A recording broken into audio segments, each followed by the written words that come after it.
Tuhan, saudara yang kekasih dalam nama Yesus, pada hari ini kita memperingati hari Pentakosta, yaitu hari pencurahan Roh Kudus. Pada sidang yang pertama, banyak hamba-hamba Tuhan mengatakan ini adalah permulaan dari gereja. Saya setuju dengan hal ini, saudara. Karena pada waktu Roh Kudus dicurahkan kepada 120 orang yang berkumpul di bilik atas pada waktu itu, barulah mereka mulai menyaksikan firman Tuhan dengan berkuasa. Dan pencurahan Roh Kudus ini adalah janji Tuhan yang terakhir sebelum dia terangkat ke sorga. Sesudah Tuhan Yesus mengatakan janji ini, dia pun terangkat ke sorga, duduk di sebelah kanan Allah Bapanya. Jadi perkataan yang terakhir dari orang yang berangkat kepada Bapanya tentunya sangat penting dan perlu kita perhatikan. Saudara kekasih dalam nama Yesus, untuk mengerjakan pekerjaan Tuhan kita membutuhkan kuasa.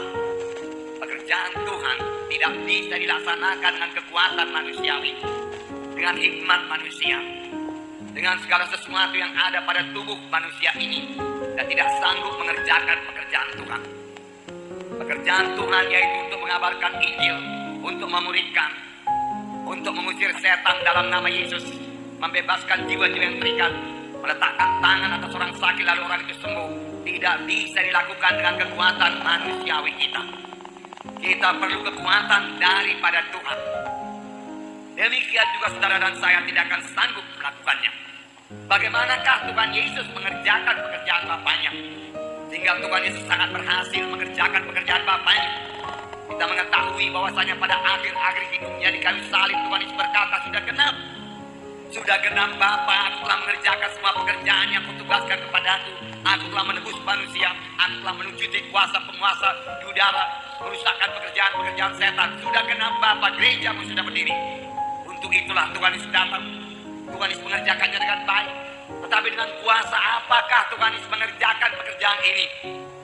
Saudara, jawabannya terletak dalam firman Tuhan yang berkata bahwasanya Tuhan Yesus dibaptis lebih dahulu dengan Roh Kudus. Sesudah Tuhan Yesus dibaptis dengan Roh Kudus, yaitu sesudah Roh Kudus turun ke atasnya berlembaga sebagai seekor merpati, disitulah baru dimulai pelayanan Tuhan Yesus yang sesungguhnya, yaitu pada waktu dia berumur 30 tahun. Tetapi sudah Roh Kudus turun ke atasnya, barulah dia mulai pelayanan yang sesungguhnya. Satu pelayanan yang berkuasa, satu pelayanan yang diurapi Roh Kudus, satu pelayanan kelepasan, satu pelayanan yang penuh dengan kuasa dan tanda ajaib. Dalam Lukas pasal 3 dituliskan mengenai baptisan Tuhan Yesus. Lukas pasal 3 ayat 21. Saya membacakan kepada saudara. Ketika seluruh orang banyak itu telah dibaptis, dan ketika Yesus juga dibaptis dan sedang berdoa, terbukalah langit dan turunlah Roh Kudus dalam rupa burung merpati ke atasnya. Dan terdengarlah suara dari langit, Engkaulah anak yang kukasihi, kepadamulah aku berkenan. Ini terjadi waktu pembaptisan yang dilaksanakan oleh Yohanes Pembaptis di Sungai Yordan. Seluruh Yerusalem, Judea, Samaria datang untuk dibaptiskan. Yesus datang kepada pembaptisan Yohanes Pembaptis dan berkata, baptislah aku. Yohanes Pembaptis berkata, mengapa kau yang datang kepada aku, seharusnya aku yang datang kepadamu? Biarlah supaya kita mengenapkan semua yang berkenan kepada Tuhan. Pada Allah Yesus berkata, lalu Yesus memberi dirinya dibaptis, ditenggelamkan dalam air di Sungai Yordan. Sesudah Yesus dibaptis, pada waktu Yesus dibaptis, Roh Kudus turun ke atasnya berlembaga sebagai seekor merpati. Lalu kedengaran suara Allah Bapa yang berkata, inilah anakku yang kukasihi, kepadanya lah aku berkenan. Jadi Yesus dibaptis dengan air. Sesudah Yesus dibaptis dalam air, lalu dia dibaptis dengan Roh Kudus. Supaya lebih jelas, saudaraku, tertulis dalam Matius pasal 3 mengenai baptisan Tuhan sebentar di Sungai Yordan. Matius pasal 3 ayat 13. Maka datanglah Yesus dari Galilea ke Yordan. Yordan itu sungai Yordan, kepada Yohanes untuk dibaptis olehnya. Jadi Tuhan Yesus dibaptis di Sungai Yordan. Tetapi Yohanes mencegah dia, katanya, aku dah yang perlu dibaptis olehmu, dan engkau yang datang kepadaku. Lalu Yesus menjawab, katanya kepadanya, biarlah hal itu terjadi, karena demikianlah sepatutnya kita menggenapkan seluruh kehendak Allah. Dan Yohanes pun menurutinya. Biarlah itu terjadi. Karena dengan demikian kita menggenapkan seluruh kehendak Allah. Sesudah dibaptis, Yesus segera keluar dari air. Dan pada waktu itu juga langit terbuka. Dan dia melihat roh Allah seperti burung merpati turun ke atasnya. Lalu terdengar suara dari sorga yang mengatakan, inilah anak yang kukasihi, kepadanya lah aku berkenan. Jelas Tuhan Yesus masuk ke dalam air, masuk ke dalam sungai, kemudian dibaptis, ditenggelamkan. Sebab baptis dari perkataan Greek adalah baptizo, yang artinya ditenggelamkan dalam air. Jadi Tuhan setelah dibaptizo dalam sungai Yordan, ditenggelamkan dalam sungai Yordan, dia keluar dari air. Pada waktu itu roh Allah turun ke atasnya, berlembaga sebagai seekor merpati. Kemudian Allah Bapa di sorga berkata, inilah anak yang kukasihi, kepadanya lah aku berkenan. Pada waktu itulah Tuhan menerima kuasa dari Bapaknya, yaitu kuasa Roh Kudus. Pada waktu itulah Tuhan mulai diurapi untuk mengerjakan pekerjaan Bapaknya. Dan mulailah pelayanan Yesus yang berkuasa. Mulailah pelayanan Yesus yang penuh dengan Roh Kudus. Kita kembali pada Lukas pasal 4, di mana dikatakan Yesus penuh dengan Roh Kudus. Dalam ayat pasal 4, Lukas 4 ayat 1 dikatakan, Lukas 4 ayat 1, Yesus yang penuh dengan Roh Kudus kembali dari sungai Yordan, lalu dibawa oleh Roh Kudus ke padang gurun. Sesudah dia dibaptis, yang tertulis dalam Lukas pasal 3 ayat 21 sampai 22 tadi. Kemudian dalam Lukas pasal 4 dikatakan, Yesus yang penuh dengan Roh Kudus keluar dari sungai Yordan, lalu dibawa oleh Roh Kudus ke padang gurun. Memang setelah kita dibaptis dengan Roh Kudus, kita harus senantiasa penuh dengan Roh Kudus. Memang pada waktu kita dibaptis dengan Roh Kudus, kita harus berbahasa roh.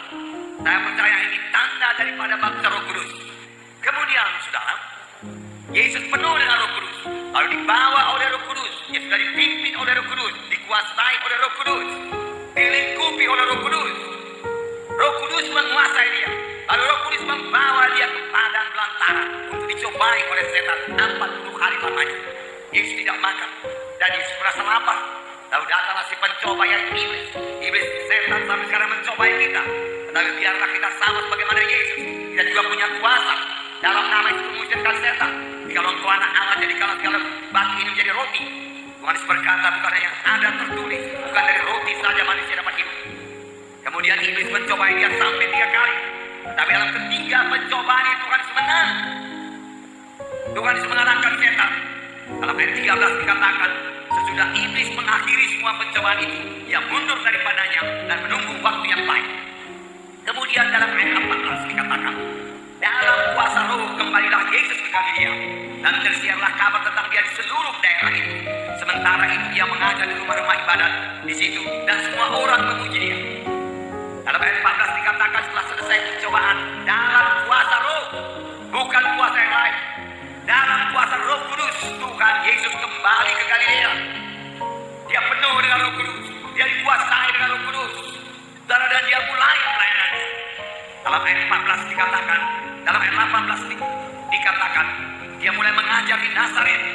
Apakah yang dikatakan oleh Tuhan Yesus? Tuhan Yesus mulai mengajar. Tuhan Yesus mengajar dengan urapan Roh Kudus. Tuhan Yesus sendiri berkata, Roh Tuhan ada padaku, dan ia mengurapi aku. Roh Kudus mengurapi aku untuk memberitakan kabar baik pada orang-orang miskin. Roh Kudus mengurapi aku untuk memberitakan kebebasan pada orang-orang tawanan. Roh Kudus mengurapi aku untuk membebaskan orang-orang yang tertindas, untuk memberitakan tahu rahmat Tuhan telah datang. Roh Kudus mengurapi aku. Saudara, sampai sekarang kita butuh urapan Roh Kudus.